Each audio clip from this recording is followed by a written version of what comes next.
All right, so get this. We've got a journalist, right? Gets banned from X, Twitter. Banned. All because he posted some leaked files, and not just about anyone, about a presidential candidate. Yeah, and this isn't some small-time thing. This is Elon Musk, Donald Trump, the whole 9 yards. We're talking allegations of bias, censorship, the works.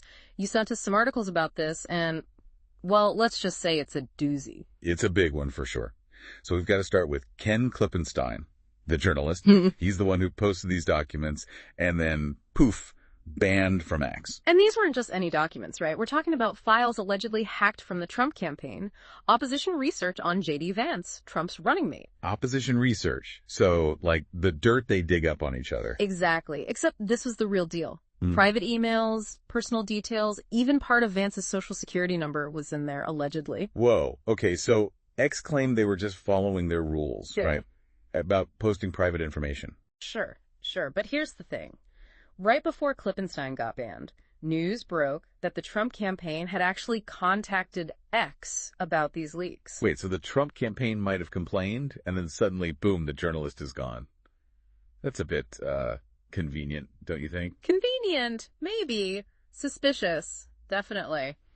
And, we can't forget about Elon Musk's, shall we say, fondness for Donald Trump. Yeah, that's not exactly a secret. So we have a platform owned by a guy who's openly rooting for Trump, and this platform just so happens to ban a journalist who posted information that could hurt Trump's campaign. It's a little hard to swallow that as just a coincidence, right? Yeah, it's a tough one.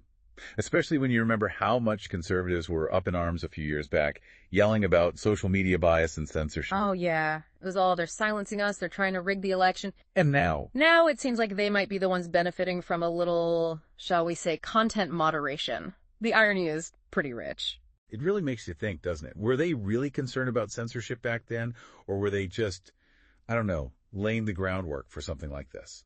That's a good question, and it really puts a dent in this whole free speech absolutism thing Musk keeps talking about. Right. He's all about free speech, but then he bans a journalist for posting something newsworthy, potentially because the Trump campaign asked him to. Doesn't really add up. It doesn't. And I think this situation is bigger than just one journalist or one social media platform. This is about power.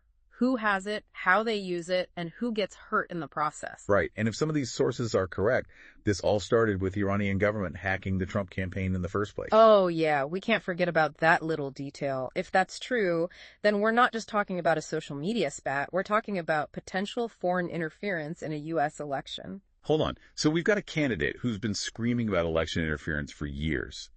His campaign may have just been hacked, and his biggest supporter might be using his massive platform to, well, let's just say, control the narrative. It's a tangled web we weave, my friend. And it gets even more complicated when you compare how X handled this whole thing with how Meta, Facebook's parent company, reacted to the same leaks. Oh, they got those leaks too. Did they ban Klippenstein like X did? No, they didn't. They took down the files, citing their rules against sharing hacked material, but they didn't ban Klippenstein outright, just targeted the content, not the source. So, same problem, two different responses. One bans the journalist, the other just takes down the files. What's that tell us? Well, it shows, these platforms, they like to act like they're just neutral, just letting everyone have their say. But they're making choices, big choices about what we see, what we don't see, and those choices, they're made behind closed doors. And in this case, it sounds like those choices might have been influenced by some pretty strong personal biases. Yeah, you could say that. Which brings us to the big question, right? Why?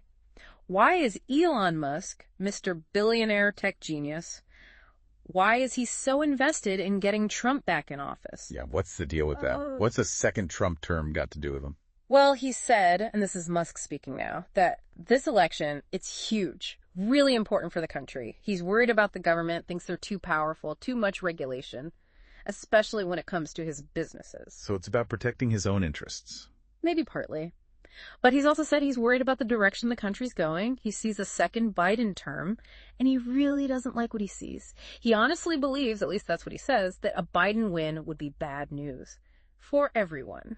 Convenient how that lines up, huh? His business interests, his political views, all nice and tidy. It does make you wonder. I mean, who knows what's really going on in that brain of his? But one thing's for sure, he's got a lot of power, and he's not afraid to use it to get what he wants. To shape the world in his image, so to speak. And what kind of world is that? according to Musk, I mean. Well, based on what he says, what he does, it's all about technology. Tech is king. No more red tape, no more government slowing things down. Just pure, unadulterated innovation. And the guys with the big ideas, the Musks of the world, they get to call the shots. And Trump's the guy to make that happen.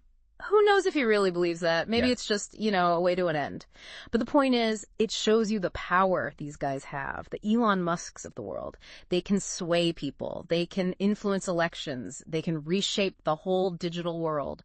Just like that. And what about the journalist, Ken Klippenstein? He got caught in the middle of all this. He did, and he said this isn't just about him, right? It's about freedom of the press, the public's right to know. That's a pretty big deal. It is, because if you can silence journalists for publishing stuff you don't like, well, that's a slippery slope. We need a free press, one that can speak truth to power, hold people accountable.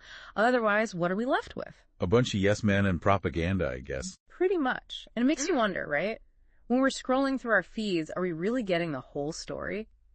Or just the story someone wants us to see? That's kind of scary when you think about it. It is. These platforms, they've got so much power, they control the flow of information.